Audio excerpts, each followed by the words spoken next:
Septième dimanche de Pâques. Évangile de Jésus-Christ selon saint Jean. Gloire à toi, Seigneur. En ce temps-là, les yeux levés au ciel, Jésus priait ainsi. Père Saint, garde mes disciples unis dans ton nom, le nom que tu m'as donné pour qu'ils soient un comme nous-mêmes. Quand j'étais avec eux, je les gardais unis dans ton nom, le nom que tu m'as donné. J'ai veillé sur eux et aucun ne s'est perdu, sauf celui qui s'en va à sa perte, de sorte que l'Écriture soit accomplie. Et maintenant que je viens à toi, je parle ainsi dans le monde pour qu'ils aient en eux ma joie et qu'ils en soient comblés. Moi, je leur ai donné ta parole, et le monde les a pris en haine parce qu'ils n'appartiennent pas au monde. De même que moi, je n'appartiens pas au monde. Je ne prie pas pour que tu les retires du monde, mais pour que tu les gardes du mauvais. Ils n'appartiennent pas au monde, de même que moi, je n'appartiens pas au monde. Sanctifie-les dans la vérité. Ta parole est vérité. De même que tu m'as envoyé dans le monde, moi aussi, je les ai envoyés dans le monde, et pour eux, je me sanctifie moi-même afin qu'ils soient eux aussi sanctifiés dans la vérité. Acclamons la parole de Dieu. Louange à toi, Seigneur Jésus. Quelle belle prière, frères et sœurs. Cette prière que l'on dit la prière sacerdotale, c'est Jésus qui prie son Père. Il est rare qu'on entende la prière de Jésus à son Père. Bien souvent, Jésus se met à l'écart et on n'entend pas ce qu'il dit. Évidemment, c'est un cœur, un vis-à-vis, et nous n'avons pas à intervenir dans ce cœur à cœur entre Jésus et son Père. Mais là, si Jésus a voulu nous le partager, c'est qu'il y a quelque chose d'important. Écoutez bien ces paroles et je vous suggère de les relire, de les prier même dans votre prière. C'est cette prière de Jésus à son Père. Il prie pour nous et voilà pourquoi il a permis que les disciples l'entendent et nous la rapportent. Ce n'est pas un cœur à cœur entre le Fils et le Père dans l'Esprit, c'est la prière du Fils pour nous, pour chacun de nous. Il est important que nous entendions cette prière. Que dit-il? Que dit-il simplement sinon qu'il prie pour notre bien? C'est ainsi d'ailleurs que, en écoutant ces paroles de Jésus, ce bien qu'il demande à son Père pour chacun d'entre nous, ce bien qu'il a fait aussi quand il est venu sur la terre, il n'a fait que du bien, Jésus. Et la question qu'il se pose, mais pourquoi a-t-il été crucifié? Quel mystère, n'est-ce pas incompréhensible? Quand il prie pour le bien de chacun d'entre nous. Quand il parle pour le bien de chacun d'entre nous.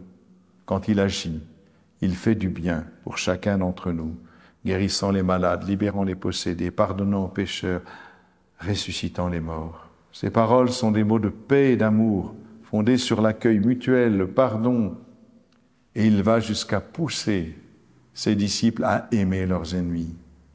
Comment est-il possible que Jésus ait suscité tant de haine? Quel mystère, frères et sœurs! Moi, je ne vois qu'une seule réponse possible, c'est celle que nous a donnée saint François d'Assise, à qui on prête cette phrase, et à Claude de la Colombière aussi, à propos du Sacré-Cœur de Jésus. L'amour n'est pas aimé. L'amour n'est pas aimé. Mais qu'y a-t-il donc dans le cœur de l'homme qui d'un côté aspire fortement à aimer et à être aimé, on le sait bien, mais d'un autre côté, il est imperméable à la source de l'amour. Dieu est amour, il est la source de l'amour, et pourtant l'humanité refuse de dépendre de Dieu pour aimer. Ah, voilà peut-être la clé. On veut bien aimer, on veut bien être aimé, mais on ne veut pas dépendre de quelqu'un pour aimer.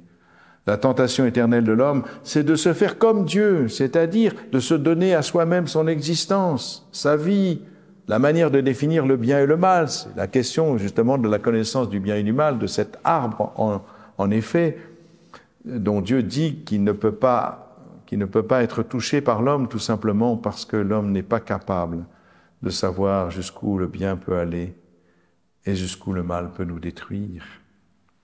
Voilà, le refus éternel de dépendre de quelqu'un et même de Dieu. eh bien, l'homme, du coup, va être tenté de s'approprier ce qui lui a été confié. La création a été confiée à l'homme. Il en est le gérant. Et voilà qu'il se comporte comme un propriétaire. Il n'est qu'un gérant, l'homme sur la terre. Il se comporte comme un propriétaire avec toutes les conséquences. On le voit aujourd'hui, la destruction de la planète en raison de son égoïsme. Le rejet d'une humanité à l'image de Dieu qui lui permettrait d'aimer comme Jésus. Si nous suivions véritablement le Christ, nous saurions que le monde nous prendra en haine aussi. Il l'a dit pour les mêmes raisons qui ont conduit Jésus à sa crucifixion.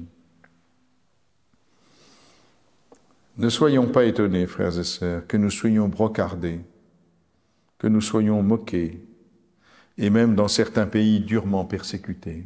Jésus nous l'annonce dans cette prière. Et nous n'avons pas espéré que nous allons vivre sur un lit de roses. L'amour n'est pas aimé, mes frères. Et si justement vous voulez vraiment aimer comme le Christ, sachez que vous entrez dans un chemin difficile, comme celui du Christ. C'est important que nous comprenions cela. Nous sommes au service de la vie et le monde est au service d'une culture de mort, comme le disait Saint Jean-Paul II. Nous sommes au service de l'amour gratuit, dans une culture de l'égoïsme et du chacun pour soi. Nous serons persécutés. Le monde dit « c'est mon choix ». Nous disons « que ta volonté soit faite ». Le monde dit « parce que je le vaux bien ». Et nous disons et nous entendons « tu as du prix à mes yeux et moi je t'aime ». Ce qui nous donne de la valeur, ce n'est pas la considération de soi, c'est le regard de Dieu sur nous. Le monde dit « c'est ma vie et j'en fais ce que je veux » pour justifier des actes les plus épouvantables qui soient. Et nous disons « pas de plus grand amour que de donner sa vie pour ceux qu'on aime ». Et voilà, nous devons apprendre à aimer ce monde qui ne nous aime pas. C'est ce que firent les premiers chrétiens, vous savez. Apprendre à aimer ce monde qui ne nous aime pas. Jésus a aimé ce monde, ces personnes qui ne l'aimaient pas. Jésus a aimé ces gens qui l'ont crucifié. Il a été jusqu'à leur ouvrir les portes du ciel en leur pardonnant. Incroyable. Et nous, frères et sœurs, est-ce que nous sommes capables de commencer à apprendre à aimer ce monde qui ne nous aime pas, non pas de nous mettre à part, non pas de le rejeter, mais de continuer à vivre ce que nous avons à vivre, à avoir une parole libre, une parole de vérité, parce que la vérité est au service du bien. Dire la vérité aux gens, ce n'est pas les enfoncer. Non, dire la vérité, c'est leur permettre de se relever au contraire. Quand nous disons à notre frère qu'il commette un péché, ce n'est pas pour l'humilier, c'est pour lui permettre de se convertir et de se tourner vers Dieu et de se relever et de connaître enfin cette joie de l'amour, vraiment.